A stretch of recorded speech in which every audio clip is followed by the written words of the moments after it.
নমস্কার বন্ধুরা, কেমন আছেন আপনারা সবাই? আমি পম্পা, আমার চ্যানেল পডকাস্ট ওয়ার্ল্ড পম্পা নিয়ে চলে এসেছি আপনাদের কাছে। দেখুন আজকে কত ফুল ফুটেছে। এই আসন সাজাতে সাজাতে আমার কত সময় লেগে গেছে।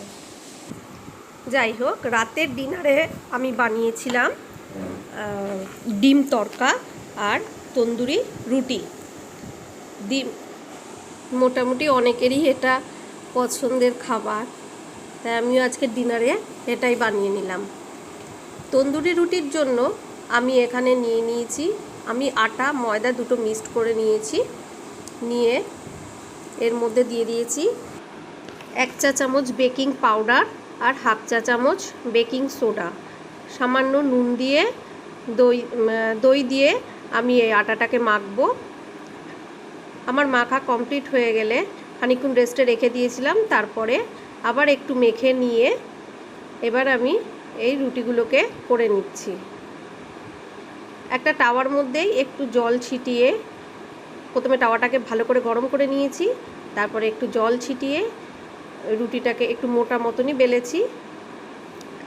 বেলে ওপিটটা হয়ে আসলে তারপরে এপিটটা আগুনের ওপরে দিয়ে দিয়েছি। দিয়ে এর ওপরে যখন হয়ে আসলো তখন একটুখানি ঘি দিয়ে আর ওপরটায় আমি ধনেপাতা একটু কুচি করে রেখেছিলাম সেটাকেই দিয়ে দিলাম। আমার কাছে বাটার ছিল না, তাই জন্য ঘিটা দিয়েছি, না হলে বাটার দিলে ভালো হতো, কিন্তু বাটারটা ছিল না। এরমভাবে আমি সব কটা রুটিকে করে নিলাম। আমার রুটি রেডি। এবারে আমি তৈরি করব হচ্ছে ডিম তড়কা। ডিম তড়কার জন্য নিয়েছি 3টে মিডিয়াম সাইজ পেঁয়াজ কুচি করে নিয়েছি, টমেটো 2টো কুচি করেছি। এবারে তেলের ওপরে দিয়ে দেব শুকনো লঙ্কা, তেজপাতা, জিরে ফোড়ন দিয়ে ভালো করে একটু নাড়াচাড়া করে নিয়ে রসুন আমি থেতো করে রেখেছিলাম সেটাই তেলের ওপর দিয়ে দেবো। এই রসুনটা তেলের ওপর দিলে এর যে গন্ধটা ওঠে, এটাতে তড়কাটা আরও বেশি সুন্দর লাগে। এবার পেঁয়াজটা দিয়ে দিলাম, পেঁয়াজটা দিয়ে আবার ভালো মতো ভাজা ভাজা করে নেব। তাহলে ভালো একটু লাল লাল করে নিয়ে এবার এর মধ্যে দিয়ে দেব পরিমাণ মতো নুন, হলুদ আর গুঁড়ো লঙ্কা। আমি একটু লঙ্কা কুচি করেও রেখেছিলাম, সেটাও দিয়ে দেবো। আর এখন দিয়ে দিচ্ছি গুঁড়ো লঙ্কা দিয়ে আবার একটু ভালো করে নাড়াচাড়া করে নেব।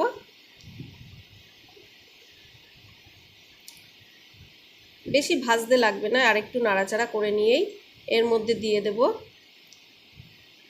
টমেটো কুচিগুলোকে, আর সঙ্গে আমি আদা পেস্ট দিয়েছিলাম।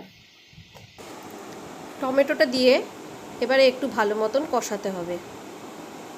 প্রত্যেকটা মশলার গন্ধ যখন সুন্দর বেরোবে তখন আমি এর মধ্যে দিয়ে দেব মুগ কড়াইটা। আমি মুগ কড়াইটা কিন্তু সেদ্ধ করিনি, এমনি কাঁচাই আছে, ভিজিয়ে রেখেছিলাম।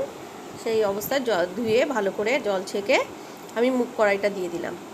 মুগ কড়াইটা দিয়ে ভালো মতন একটু নাড়াচাড়া করে নিয়ে আমি প্রেশার কুকারের মধ্যে গরম জল করে নিয়েছি। এর মধ্যেই এই মুগ কড়াইটাকে ঢেলে দেব, দিয়ে 2টো সিটি আমি দিয়ে নেব। 2টো সিটি দেওয়া হয়ে গেলে, ওটা ঠান্ডা হয়ে গেলে তারপর খুলে নিয়ে আমি এটা কড়ার মধ্যে ঢেলে দেব। তার আগে আমি একটা ডিমকে ভুজিয়া করে রেখে দিয়েছিলাম, ডিমটাও দিয়ে দিলাম। দিয়ে ভালো মতন একটু নাড়াচাড়া করে ঢাকা দিয়ে দেব। নিভু আছে, এটা ফুটে গেলে আমার ডিম তড়কা রেডি।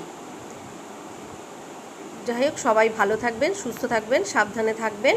আর আমার ভিডিওটা ভালো লেগে থাকলে একটা লাইক, কমেন্ট আর সাবস্ক্রাইব করে দেবেন প্লিজ।